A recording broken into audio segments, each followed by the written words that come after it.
Hi, this is Stephanie Click at thisoneclick.stephanieclick.com, and I wanted to make a video today to talk to you a little about Project Life. I post quite a bit about it on Facebook and occasionally on the blog, but it seems like that anytime I do a post, I always get a question that says, tell me more about this, tell me how you're doing it, tell me how you do it, where it doesn't take up all the time in my day. And so I wanted to do that because I think that this project is probably one of the most important things that I'm doing to document the life of our family right now. And I feel really passionately that this is something that everybody can do regardless of the amount of time that you have to invest and with very, very minimal expense. So that's something that we're all looking for, and so I wanted to tell you a little bit about it.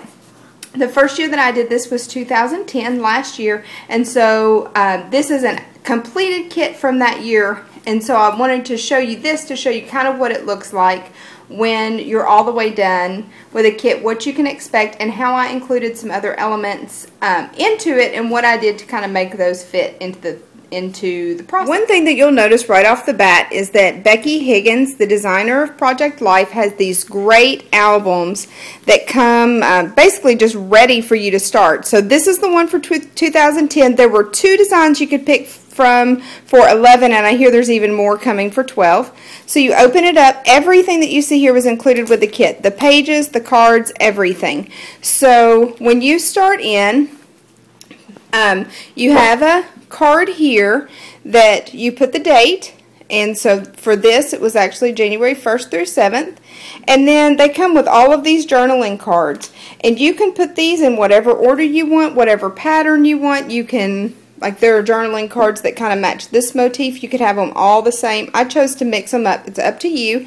And then the way that I use Project Life is I take a picture every day, and you're probably going to say there's no way I could do that, but with cameras on our phones, the point and shoots that we can carry in our purses, you're going to be shocked. It has really not been a problem at all. So I go into, in 2010, I have Photoshop at home, and so I went into Photoshop and added the date every single day, all the way through. And then on our journaling, I would just write about the picture. So let's take, for example, this one. It's on January 1st.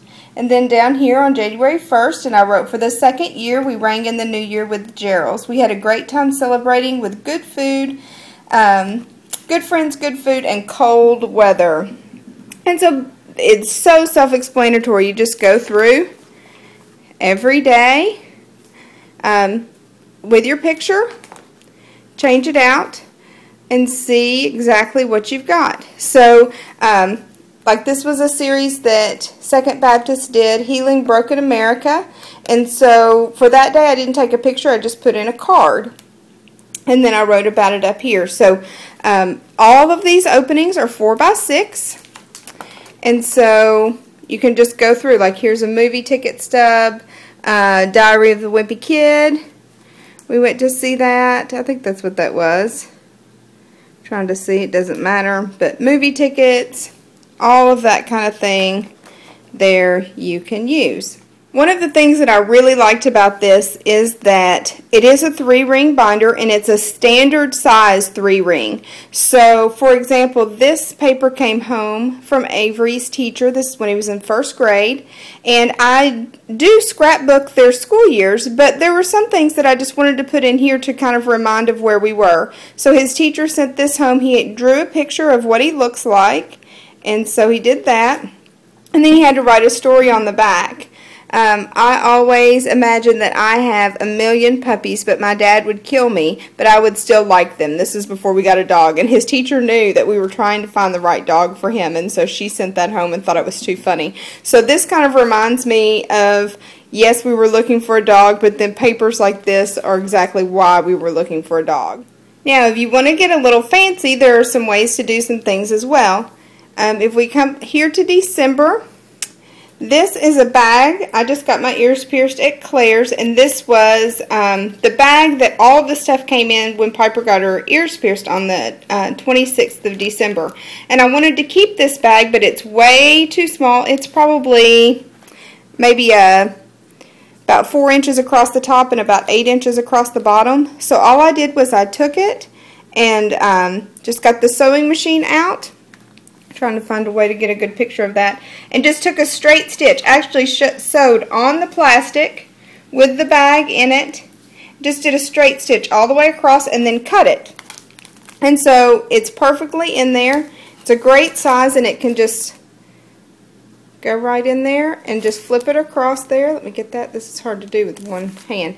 And then this was our Christmas Eve candlelight service, and I did the exact same thing. It was almost the right size length, but it was really, really small width-wise. So I did the same thing. I just put it in there and then just actually sewed a straight stitch. And you can see exactly. Just sewed a straight stitch all the way up and then cut off the remainder. And so then when I clip this, so as I'm flipping through my pages here, I'm here, I flip it over. I can see her getting her ears pierced. There's the bag. There's the Christmas Eve service. And then you just keep going.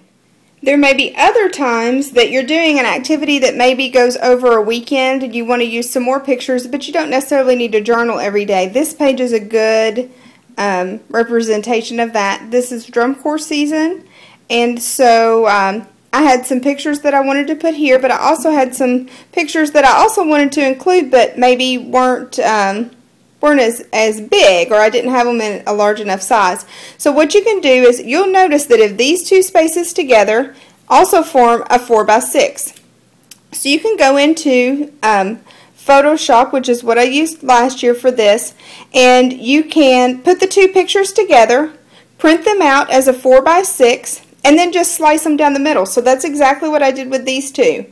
This year I'm using Picnic, and so I have the pay version, but if you use the free version, you can go in, set this up as a collage with two vertical pictures, set it to 4x6 aspect ratio, print it out, and you're done. But this is a great way to make the pages look just a little bit different.